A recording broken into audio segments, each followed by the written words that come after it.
اور جب فرشتوں کی دعا اوپر جاتی ہے تو اسے کوئی روک نہیں سکتا, کوئی ٹوک نہیں سکتا, کوئی موڑ نہیں سکتا. خدا کی قسم, جب فرشتہ تمہارے لیے دعا کرے تو سمجھو کہ خدا نے تمہاری تقدیر کا دروازہ کھول دیا, سمجھو کہ تمہارے رزق کا خزانہ کھل گیا, سمجھو کہ تمہاری زندگی بدل گئی, سمجھو کہ تمہاری راتوں کی نیند اب برکت بن گئی, سمجھو کہ تمہارے دنوں کی تھکان اب منزل بن گئی, سمجھو کہ تمہارے آنسو اب جوہد بن گئی, سمجھو کہ تمہاری مسکان اب صدقہ بن گئی.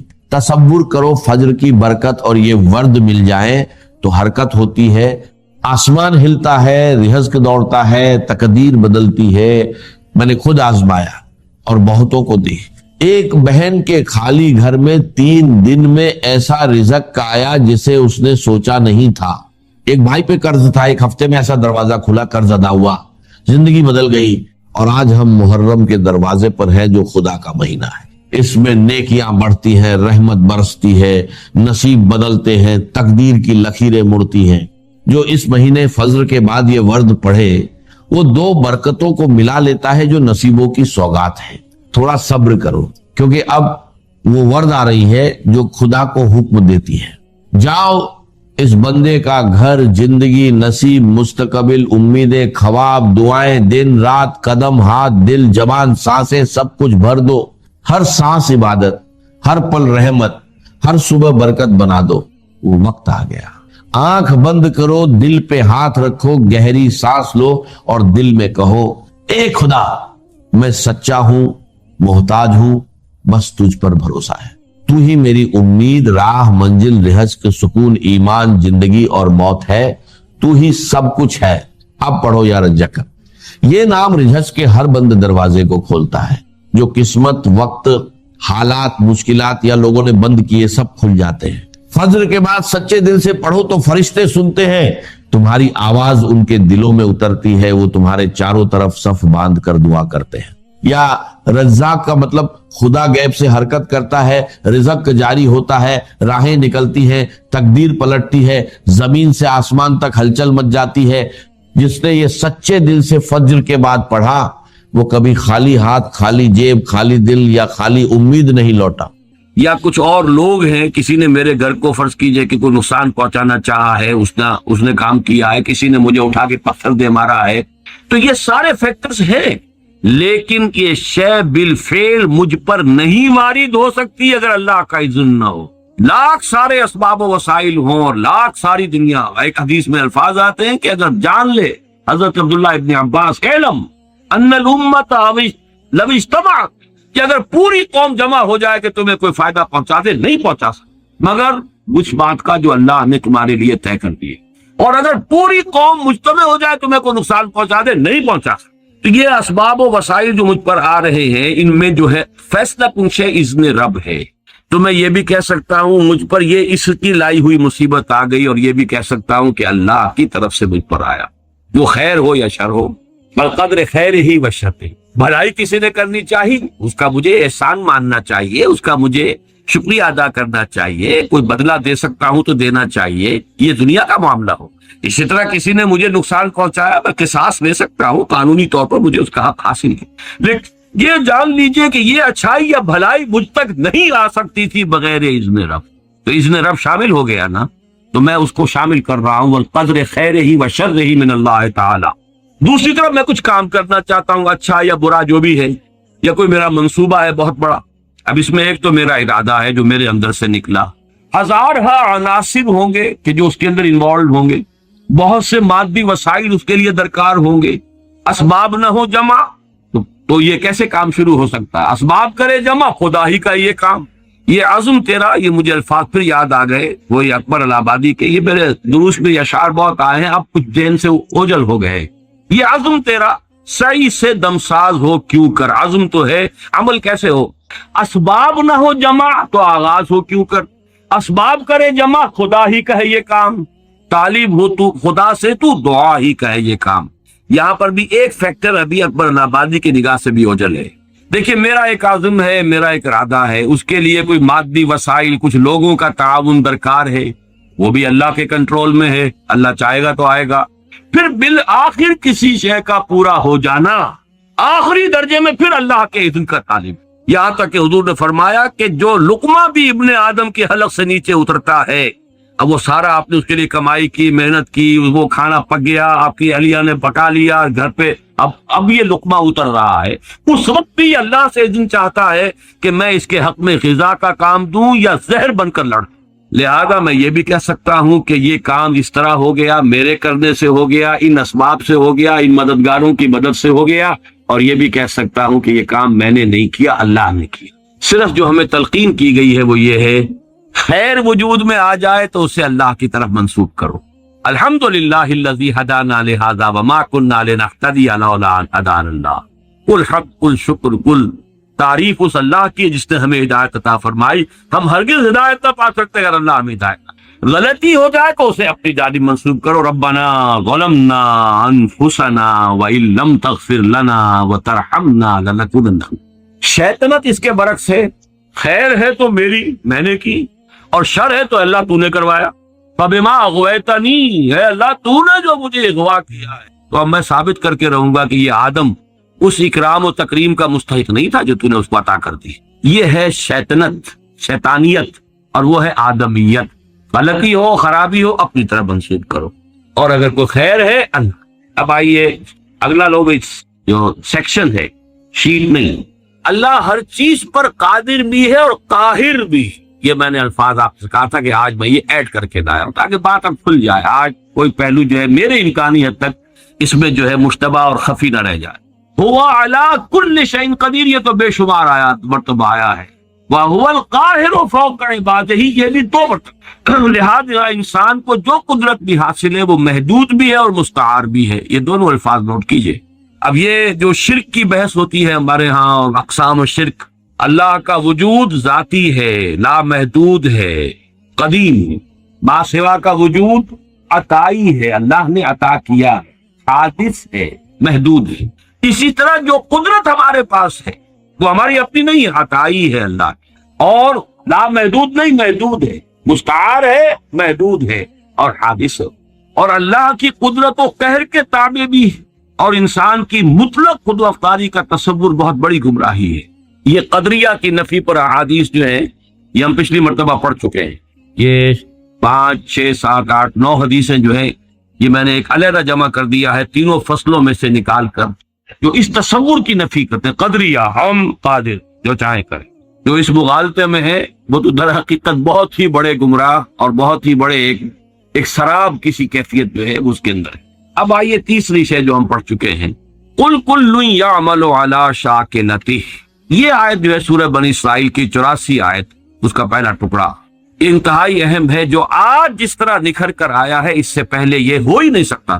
شاکلہ، پیٹرن، آپ نے کوئی چیز ڈھالنی ہے کسی فولاد کی، کسی اور چیز کی، تو اس کے لیے لکڑی کا پہلے، جسے ہمارے مستری لوگ پاٹن کہتے ہیں، پاٹن بنا لو پہلے، تو پیٹرن بنتا ہے، تاکہ آپ نے لوہے کو پگھلایا، تانبے کو پگھلایا، پگھلا کے اس میں ڈالیں گے تو اسی کے مطابق اس کی شکل ہو جائے گی۔ شاکل، شکل دینے والا، تو اس کو جو فارم دینے والی شے ہے وہ اس کا فرما، جس کو ہم کہہ دیتے ہیں، وہ فارم ہے نا، فرما، یہ فرما ہے جو اس کو فارم عطا کرے گا، یا یہ کہ یہ پیٹرن ہے، پیٹرن ہے، اس کے اندر ڈھلے گی جو شے اسی کے مطابق ہو جائے، وہ ہے شاکل۔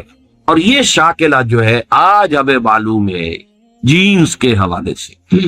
ابھی حال ہی میں چند روز پہلے کلوننگ کے موضوع پر ایک مذاکرہ سا ہوا تھا پنجاب یونیورسٹی میں، اور میں اس میں سامع کی حیثیت سے گیا تھا، اور مجھے اس سے فائدہ بھی ہوا، اور احساس ہوا یہ کہ جو میں نے بارہا یہ بات کہی ہے کہ اللہ تعالیٰ نے جو، حالانکہ مجھے پریکٹس نہیں کرنی تھی اور میڈیکل پروفیشن کو اس طرح اس کے علم میں تو تھا کہ مجھے پرسو کرنا ہی نہیں ہے، پھر بھی مجھے اس طرف سے کیوں گزارا؟ اگر میں اس میں سے نہ گزرا ہوتا تو یہ ساری بحثیں میرے سر کے اوپر سے گزر جاتی، میں ان کو بالکل سمجھ نہ سکتا۔ لیکن چونکہ وہ بایولوجی اور اناٹومی اور فزیولوجی اور ایمبریولوجی اور یہ چیزیں پڑھی ہیں، سیل سٹرکچر پڑھا تھا، تو وہ چیز سمجھ میں آتی۔ لیکن آج وہ بات شاکلہ، ہر شخص کا ایک شاکلہ، انڈیویجول شاکلہ اس کا، اور یہ شاکلہ بنیادی طور پر جبلت اور فطرت کے مجموعے کا نام ہے۔ ایک فطرت ہے، اور فطرت کا تعلق ہے انسان کے روحانی وجود سے۔ ایک جبلت ہے یا سرشت، فارسی کا لفظ ہے، جبلت عربی کا لفظ ہے، لیکن عربی میں اس سرشت کے لیے صحیح لفظ ہے خلقت۔ خلقت ایک ہماری خلقت ہے، ایک ہماری فطرت ہے۔ خلقت اس آب و گل کی دنیا سے ہے، پانی اور مٹی کی دنیا سے آئی ہے خلقت، یہ یہاں سے آئی ہے، فطرت وہاں سے آئی ہے۔ کل مولود یولد علی الفطرہ، یہ 3 حدیثیں ہیں اس میں کہ جو ہم پڑھ چکے ہیں۔ الناس معادن کمعادن الذهب والفضہ، وہ بھی ہم پڑھ چکے ہیں۔ کل مولود یولد علی الفطرہ، وہ بھی ہم پڑھ چکے ہیں۔ اور اہم ترین حدیث یہ ہے کہ فإنه يسير إلى ما جبل عليه، اگر تم سنو کہ کسی انسان کی، تو اگر تمہیں یہ کوئی سنائے آ کر کے کوہ احد اپنی جگہ سے ٹل گیا تو مان لینا کہ ہاں یہ ہو سکتا ہے، ممکن ہے۔ لیکن اگر یہ کہا جائے کہ کسی شخص کی سرشت بدل گئی ہے تو کبھی نہ مان۔ یہ شاکلہ، اس شاکلہ کے لیے یہ 3 حدیثیں۔ اب آج جو لینا ہے جتنا بھی ہمارے لیے وقت ممکن ہو، تو وہ چوتھا اور آخری سیکشن ہے، اگرچہ اس کے 3 سب سیکشنز ہیں۔ اس کا ٹائٹل نوٹ کیجئے، اللہ کا علم کامل بھی ہے اور قدیم بھی، اور آنے واحد میں یہ الفاظ نوٹ کیجئے، کل کون و مکان اور ماضی، حال اور مستقبل سب کو محیط بھی۔ یہ بات اللہ کے علم کے بارے میں اچھی طرح جان لیجئے، کامل اور قدیم، اس کے ساتھ ہی کل کون و مکان کو محیط، یہ اس کا یہ ایک ڈائمنشن ہے، لینتھ اینڈ بریڈتھ، وہ ڈائمنشن ہو گئی کون و مکان۔ اور مکان میں بھی 3 آتے ہیں، ماضی، حال اور مستقبل، ان سب کو محیط ہے آنے واحد میں۔ لفظ آنے واحد ہے یہاں اہم ترین، ہر لحظہ ہمیشہ سے اس کا علم کامل تھا، ہمیشہ سے اس کا علم کامل ہے، کہیں اس کی اور اس کا علم جو ہے اسی کو قرآن اور حدیث میں الکتاب سے بھی تعبیر کیا گیا۔ ما اصاب من مصیبت فی الارض ولا فی انفسکم الا فی کتاب من قبل ان نبراہا ان ذلک علی اللہ یسیر۔ نہیں پڑتی کوئی پڑھنے والی، نہ اس زمین میں نہ تمہاری جانوں میں، کوئی مصیبت، کوئی تکلیف دہ شے، کوئی ناخوشگوار شے، مگر وہ پہلے سے ایک کتاب میں موجود ہے، اس سے پہلے کہ ہم اسے ظاہر کریں۔ اللہ باری ہے، یہ 3 اسباب بھی آئے ہیں اللہ کے ساتھ ساتھ سورہ حشر کے آخر میں، الباری، الخالق، الباری، المصور، 3 الفاظ، باری، خالق، مصور۔ باری کسی شے کو ظاہر کرنا، اور اس میں فلسفہ یہ ہے، یہ پھر علم کلام کی بحثیں ہو جائیں گی کہ دیکھیے کوئی شخص، کوئی آرکیٹیکٹ ہے، اس کے دماغ میں پہلے ہوئیولا بلڈنگ کا بن جاتا ہے، تب وہ پینسل اٹھاتا ہے، اس کا سکیچ بناتا ہے، یہاں بن چکی ہے بلڈنگ، یہاں کانسیپٹ آ چکا ہے، دماغ میں ہے۔ اسی کو صور علمیہ کہتے ہیں اسلامی فلسفے میں، صور صورت کی جمع، علمی صورتیں جو اللہ کے علم کے اندر ہمیشہ سے تھیں، میں ہمیشہ سے تھا اللہ کے علم میں۔ کیا ممکن ہے کہ علم الہی پر کوئی لحظہ ایسا گزرا ہو کہ جس میں میں موجود نہ ہوں، کہ آپ موجود نہ ہو؟ ذرا کبھی اس کے تصور کریں گے، مراقبہ کریں گے تو بڑا یوفوریا ہو جائے گا ایک دم، پھر سبحانی معظم شانی بھی آپ کی زبان سے نکل سکتا ہے۔ میں تو ہمیشہ سے اللہ کے علم میں ہوں، اس اعتبار سے میں خود بھی علمی اعتبار سے ہمیشہ سے موجود۔ ہاں، ایک وقت میں صرف اللہ کے علم میں تھا، اس کے بعد اللہ نے مجھے ظاہر۔ هو اللہ الذی لا الہ الا هو الملک القدوس السلام المؤمن المہیمن العزیز الجبار المتکبر سبحان اللہ عما یشرکون هو اللہ الخالق البارئ المصور له الاسماء الحسنى۔ تخلیق ذہنی پہلے ہے، وہ تخلیق ذہن میں بنتی، علم الہی میں صور علمیہ کی شکل میں موجود تھی، اب باری برا اس کو ظاہر کیا، اس کو نمایاں کیا، وہ باہر آیا، اور اب اس کو تصویر کی شکل عطا کی گئی۔ یہ تصویہ اور تصویر ایک ہی لفظ ہے، خلق فسوى والذی قدر فہدی۔ تو اس الکتاب میں جو کچھ لکھا ہوا موجود ہے، اس میں درج کوئی شے غلط نہیں ہو سکتی۔ کیا اللہ کا علم کسی مرحلے پر جا کر غلط ثابت ہو سکتا؟ معاذ اللہ۔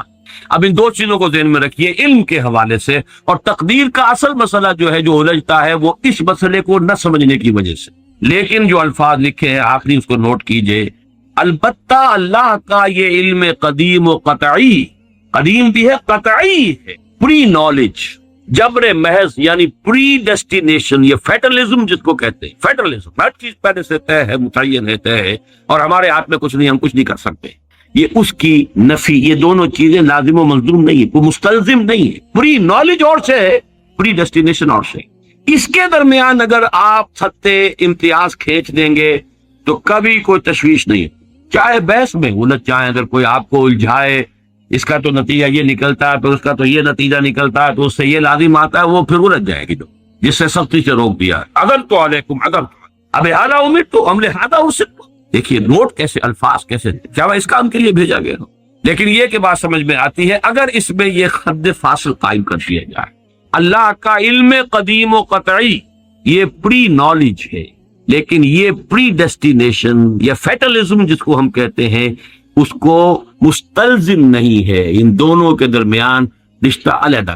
اس کے حوالے سے آج کچھ حدیثیں پڑھیں گے جتنی بھی آج پڑھی جا سکے۔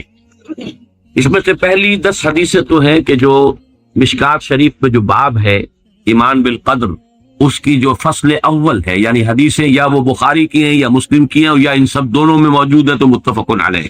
عن عبداللہ ابن عمرو رضی اللہ تعالی عنہما، عبداللہ ابن عمرو بن العاص رضی اللہ تعالی عنہما سے مروی ہے، قال، وہ فرماتے ہیں قال رسول اللہ صلی اللہ علیہ وسلم کتب اللہ مقادیر الخلائق قبل ان يخلق السماوات والارض ب50,000 سنہ قال وکان عرشہ علی الماء، رواہ مسلم۔ یہ حدیث پھر بھی آئے گی بعد میں 16ویں نمبر پر اگر ہم وہاں تک ہم پہنچ گئے تو، لیکن یہاں نوٹ کر لیں جو بھی نوٹ کر رہے ہوں کہ یہی مضمون اس میں بھی۔ حضرت عبداللہ ابن عمر فرماتے ہیں کہ اللہ تعالیٰ نے آسمانوں اور زمین کی تخلیق سے 50,000 سال قبل تمام مقادیر لکھ دی تھی۔ وَكَانَ عَرْشُهُ عَلَى الْمَاءِ، اس کو ابھی ہم بالکل نہیں سمجھ سکتے، یہ وہ ہے کہ جس کو ہم کہیں گے کہ یہ جس کو متشابہات میں سے شمار کیا۔ لیکن دیکھیے یہاں جو بات سمجھنے کی ہے موجودہ سائنس کے اعتبار سے، سائنس جہاں تک ہمیں آج لے کر گئی ہے وہ بگ بینگ، تو سمجھتے ہیں بس that is the beginning of the creation. That is wrong. That is the beginning of the second phase of the creation. The material world started with the big bang.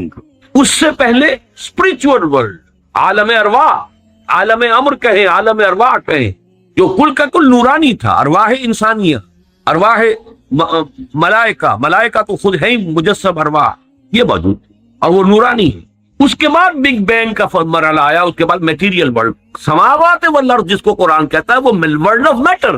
تو world of matter کی creation کے آغاز سے 50,000 سال قبل اس metre, world of matter کی ساری materials اور اس کی کوانٹیٹیز اللہ نے معین کر دی تھی۔ یہ مفہوم اور بات بالکل واضح ہے، اللہ کی قدرت، اس کی خلاقی، اس کی قہاری، اس کا یہ منطقی تقاضا، اس کا علم محیط، وہ ڈیزائن پورا اس کا بن چکا ہوا تھا تبھی تو اس نے بنایا ہے، اس کے اندر تمام مقادیر معین تھی۔ اسی لیے میں نے کہا تھا یہ مقادیر کا لفظ جو ہم نے آج پہلی شیٹ جو آپ نے دیکھی تھی، مقدار قدر ہی سے بنا ہے، یہ اسم اعلیٰ اور اس کی جمع مقادیر۔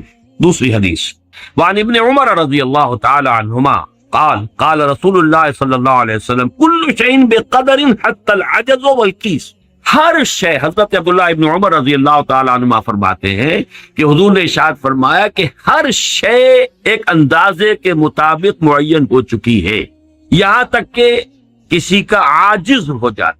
اب عاجز کے مختلف پہلو ہوتے ہیں، عاجز یہ ہے، بزدلی کو بھی عاجزی کہا جائے گا، آدمی کسی کام کرنے سے کسی وجہ سے عاجز ہے، وہ بھی یہ شاکلہ کا حصہ ہے، یہ اس کے جینز ہے، اس کے اندر آیا ہے یہ سب کچھ۔ کوئی بہادر ہے، کسی میں تحور زیادہ ہے، کسی میں احتیاط پسندی زیادہ ہے، مصلحت کوشی زیادہ ہے، کوئی حساب کتاب سے چلنے والا ہے، جو کوئی جو ہے بکٹر دوڑنے والا، یہ چیزیں حتی العجز والکیس، کیس کہتے ہیں ذہانت، الکیس من دان نفسہ وعمل لما بعد الموت، کیس، یہ باب یہ اصل میں صفت مشبہ بن گیا، کیسن فعیل کے وزن پر، کیسن جس میں ذہانت فطانت بہت۔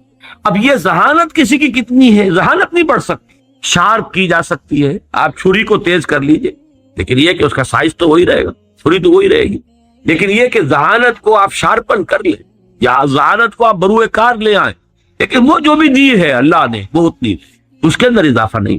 یہ ان بلٹ چیزیں ہیں، گیون چیزیں ہیں انسان کے لیے، یہ اس کے شاکلہ کا جز ہے۔ تیسری حدیث وعن ابی ہریرہ قال، اور یہ جو روایت تھی یہ بھی امام مسلم کی تھی اور تیسری بھی امام مسلم کی ہے۔ حضرت ابو ہریرہ فرماتے ہیں قال قال رسول اللہ صلی اللہ علیہ وسلم احتج آدم و موسیٰ عند ربہما، اللہ تعالیٰ کے ہاں آدم اور موسیٰ کے درمیان ایک محاجہ ہوا، بحث ہوئی، فحج آدم و موسیٰ، فحج، اور آدم جو ہے وہ موسیٰ پر غالب آ گئے۔ قال موسیٰ، حضرت موسیٰ نے یہ کہا انت آدم الذی خلق اللہ بیدہ، خلقک اللہ بیدہ، آپ ہے نا وہ آدم جسے اللہ نے اپنے ہاتھ سے بنایا تھا، ونفخ فیک من روحہ، اور پھر آپ نے اپنی روح میں سے پھونکا، واسجد لک ملائکتہ، اور سارے اپنے فرشتوں کو آپ کے سامنے سجدے میں ڈال دیا۔ واسکنہ فی جنت ہی، اور پھر آپ کو اپنی جنت کے اندر اس نے مقام دیا اور وہاں ٹھہرایا. ثم احبطت الناس بخطیئتک الی اللہ، پھر یہ آپ نے اپنی خطا کی وجہ سے ہم انسانوں کو جو ہے زمین پہ اٹھا مارا، زمین پر اتروا دیا. گویا کہ الزام پروسیکیوشن کر رہے ہیں حضرت موسیٰ حضرت آدم. اللہ نے یہی احسانات آپ پر کیے اور آپ نے اپنی اس غلطی کی وجہ سے ہمارے ساتھ یہ معاملہ کرا دیا. قال آدم، اب حضرت آدم کی باری آئی. انت موسیٰ الذی اصطفاک اللہ برسالتہ و بکلامہ، آپ وہی موسیٰ ہیں نا انہیں اللہ نے چنا رسالت کے لیے اور اپنے کلام کے لیے. کلم اللہ موسیٰ تکلیما، یہ خاص ایک مقام تھا جو حضرت موسیٰ کو عطا ہوا. وَأَعْطَاكَ الْأَلْوَاحَ فِيهَا تِبْيَانُ كُلِّ شَيْءٍ، اور پھر وہ آپ کو تختیاں دی تھیں جو سٹونی ٹیبلٹس، جس کے اندر ہر شے ہدایت کا پورا سامان موجود تھا. وَقَرَّبَكَ نَجِيًّا وَقَرَّبْنَاهُ نَجِيًّا، یہ قرآن مجید میں ہے. اور آپ کو قریب کیا تھا گفتگو کرنے کے لیے، کوہ طور پر بلایا، براہ راست مکالمہ کیا.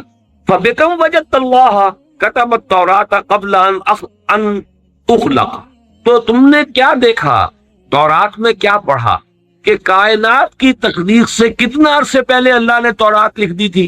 قال موسیٰ 40 عاما، تورات میں ہوگا کہیں کہ تورات اللہ نے کائنات کی تخلیق سے 40 برس پہلے لکھ دی.